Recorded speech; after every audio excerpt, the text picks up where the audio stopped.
বাংলাদেশে কোনো ইসলামী দল নেই।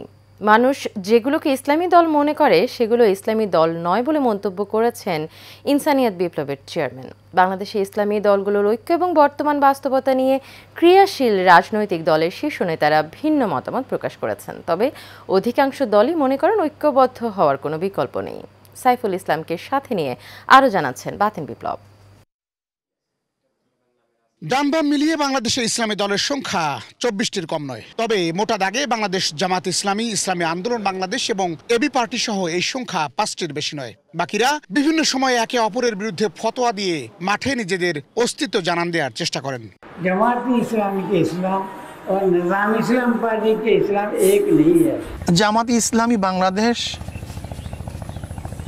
রাজনৈতিক দল, ইসলামের নামে রাজনৈতিক দল। আসন্ন ত্রয়োদশ জাতীয় সংসদ নির্বাচনে ইসলামী দলগুলোর সম্মিলিত প্ল্যাটফর্ম ডেমোক্রেটিক ইসলামিক ফ্রন্ট বেশ আলোচনায় এসেছে। স্বাধীনতার 54 বছর পর ঐক্যবদ্ধ হতে জোর চেষ্টা চালাচ্ছে ফ্রন্টলাইনের ইসলামী দলগুলো। আমি সম্মানিত আমার মাথার তাজ ওলামাদেরকে জাতীয় ঐক্যের আহ্বান জানাই। আমরা দল, ধর্ম, জাতি নির্বিশেষে সকলের কাছে আহ্বান জানাই, আসুন জাতীয় স্বার্থের জায়গাটায় আমরা এক হয়ে যাই। আদৌ কি এই ঐক্য সম্ভব, নাকি শেষমেশ ব্যর্থতায় পর্যবসিত হবে সব প্রচেষ্টা? এ বিষয়ে ইতিবাচক ভঙ্গিতে এবি পার্টির চেয়ারম্যান মুজিবুর রহমান মঞ্জু বলেন, দল এবং নাম ভিন্ন হলেও সবার লক্ষ্য এক, তাই ঐক্যবদ্ধ হতে পারলেই বরং সুখকর হবে। যদি এরকম কোনো ভোটার অ্যালায়েন্স হয়, আদর্শিক অ্যালায়েন্স হলে তো খুবই ভালো, কারণ ওনাদের মধ্যে অনেক ধরনের ফেরকাগত বা বিভিন্ন আকিদাগত কিছু পার্থক্য আছে, তো সেটা থাকতেই পারে, কারণ বহুমত বহু পথের একটা সুযোগ থাকে। তো ইলেকটোরাল অ্যালায়েন্স যেটা তারা ওনারা করতে চাচ্ছেন সেটা আমি মনে করি যে অসুবিধা নেই। এদিকে অন্যায় অবিচারের বিরুদ্ধে সোচ্চার হয়ে গড়ে ওঠা প্ল্যাটফর্ম গণ অধিকার পরিষদের সাধারণ সম্পাদক রাশেদ খান বলছেন, ইসলামকে সামনে রেখে যারা রাজনীতি করে তাদের মাধ্যমে এমন কিছু না হোক যেটি ইসলামের সাথে সাংঘর্ষিক। বিষয়টা খেয়াল রাখতে হবে যে ইসলামকে ব্যবহার করে আবার যেন এমন কিছু না হয় যেটা ইসলামের সাথে সাংঘর্ষিক।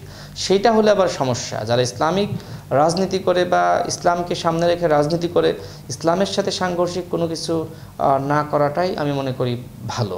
এ বিষয়ে বিস্ফোরক মন্তব্য করেছেন ইনসানিয়াত বিপ্লবের চেয়ারম্যান ইমাম হায়াত। তিনি বলেন, বাংলাদেশে কোনো ইসলামী দল নেই, অনেকে ওয়াহাবি মতবাদ প্রচার করছে। দলীয় ব্যানারে তিনি মানবতা প্রচার করে যাচ্ছেন।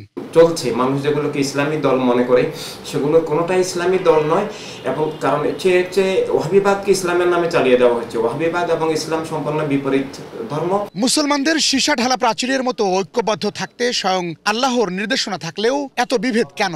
সেই অমীমাংসিত প্রশ্ন বাংলার কোটি কোটি মানুষের। বাতিন বিপ্লব, এশিয়ান টেলিভিশন, ঢাকা।